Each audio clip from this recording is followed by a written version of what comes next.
Hi అండి, అందరికీ నమస్తే. Welcome to money home. ఈరోజు వీడియో నేను వేడిగా చాయ్తో స్టార్ట్ చేసేసానండి. టీ అయితే తాగేసాను.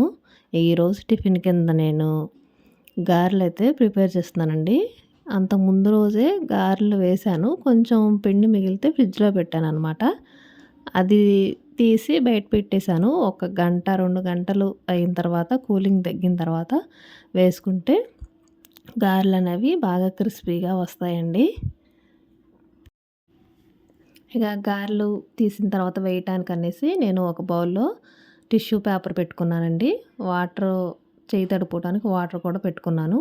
మనం గారెలు తీసిన తర్వాత ఇలా టిష్యూ పేపర్ మీద వేసామనుకోండి, నూనె ఏమన్నా ఉంటే పీల్చేసుకుంటుందండి.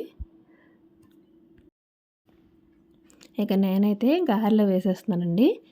చూసారా, భలే క్రిస్పీగా వచ్చినాయి. నాకైతే అప్పటికప్పుడు రుబ్బిన పిండి కంటే ఇలా ఫ్రిడ్జ్లో పెట్టి తీసిన తర్వాత వేసే గారెలే క్రిస్పీగా ఉంటాయండి. ఫ్రిడ్జ్లో పెట్టుకున్న పిండి వేసినవే క్రిస్పీగా అనిపిస్తాయి అన్నమాట.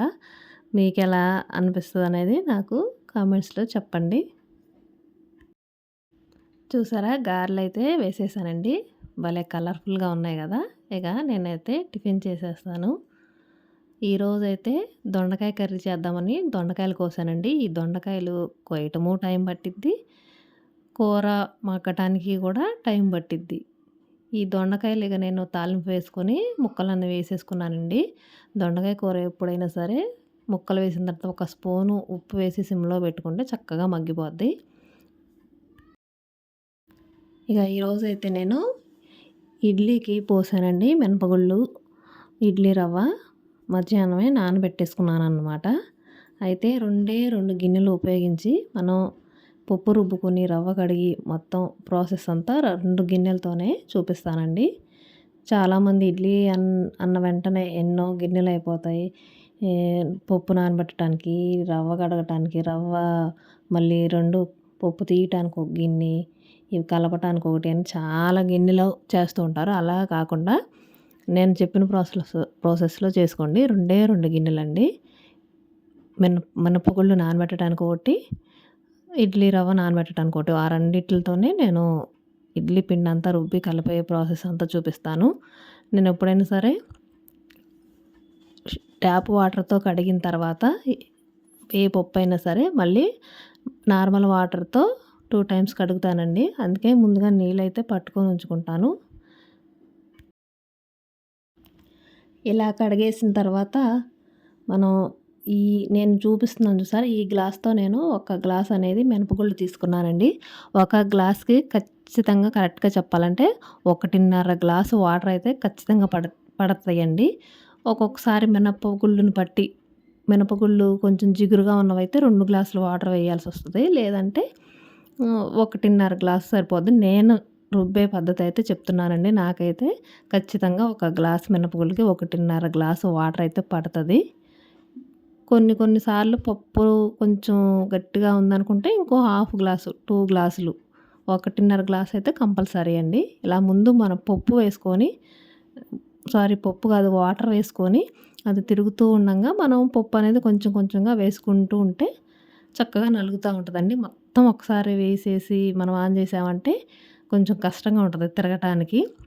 అటు పప్పు నలుగుతూ ఉంటే ఇటు మనం ఇడ్లీ రవ్వ అనేది కడిగేసుకోవాలండి. ఇడ్లీ రవ్వ నానబెట్టేటప్పుడే కొంచెం ఒక స్పూను సాల్ట్ వేసుకొని నానబెట్టుకొని బాగా కడగాలండి. బాగా పిసికేసి కడగాలి. ఒక 10 టైమ్స్ అయినా వాటర్ అనేవి తెల్లగా రావాలి. లేదంటే మనకి ఇడ్లీలు వైట్గా ఉండవండి, స్మెల్ అనేది వస్తూ ఉంటుంది. నేనైతే ఒక 10 టైమ్స్ అన్నా కడుగుతాను. మధ్యలో ఇలా తిప్పుకుంటూ ఉండాలి. ఏమన్నా నలగకుండా ఉంటే మళ్ళీ మనం అలా తిప్పుతూ ఉంటే మొత్తం ఈవెన్గా నలిగిపోద్ది. ఇక ఈలోపు మనం కడగటం అయిపోయింది. ఇక నేను మినపగుళ్ళు నానబెట్టిన గిన్నె ఉంది చూసారా, అదే మళ్ళీ కడిగేసి దాంట్లోనే రవ్వ అనేది పిండి వేస్తున్నాను అనమాట. ఈ రవ్వ పిండి వేసిన తర్వాత మళ్ళీ ఆ రవ్వ నానబెట్టుకున్న గిన్నె ఉంటుంది చూసారా, అది కడిగేసుకొని దాంట్లోకి మనం పప్పు తీసుకోవాలండి. పప్పు తీసే ప్రాసెస్ అనేది నేను చూపించలేదు. ఎవరికైనా కావాలంటే కామెంట్ చేయండి. ఈజీగా ఎలా తీసుకోవాలనేది కూడా కావాలంటే నేను వీడియో చేస్తాను. చూసారా, ఇప్పుడు దానిలో రవ్వ వేసేసి కలిపేసాం. 2 గిన్నెల కన్నా మనం ఎక్కువ వాడామా, ఇక నేనైతే ఇలా ఫ్రిడ్జ్‌లో స్టోర్ చేసుకుంటానండి. ఒక ప్లాస్టిక్ బాక్స్‌లో పెట్టుకొని, రుబ్బిన వెంటనే పక్కన పెట్టేసి నైట్ నేను పడుకునే ముందు ఫ్రిడ్జ్‌లో పెడతాను. ఈరోజైతే ఇక మేము మోరుకెళ్ళామండి. మా బాబేమో ఆలు బుజ్జి కావాలన్నాడు. వాడి కోసం ఆలు బుజ్జిను 2 బిస్కెట్స్ తెద్దామని ఎళ్ళి, ఇన్ని సరుకులు పట్టుకొచ్చామండి. మీరు కూడా అంతేనా? ఏదో 2, 3 సరుకుల కోసమనే వెళ్ళి అన్నీ తీసుకొచ్చేస్తారా? అది అయిపోతుంది, ఇది అయిపోతుందని. చూసారా? రెండిటి కోసం వెళ్ళి నేను ఎన్ని తీసుకొచ్చానో మోర్‌లో తెచ్చానండి. ఆలు బుజ్జి అయితే ముందు మా అబ్బాయికి ప్యాకెట్ సీల్ తీసి ఆలు బుజ్జి పెట్టేసాననమాట. లేకపోతే మనం పని చేసుకొనీయడనమాట. ఆవిడకి ఆలు బుజ్జి పెడితే తినేస్తూ ఉన్నాడు. ఈ లోపల నేను సరుకులు ఏమేమి తెచ్చానా అని చూస్తున్నానండి. ఈ సరుకులు మొత్తం ఎంత అయి ఉంటదో గెస్ చేసి కామెంట్ చేయండి. నేను లాస్ట్‌లో చెప్తాను ఎంత అయినాయి అనేది.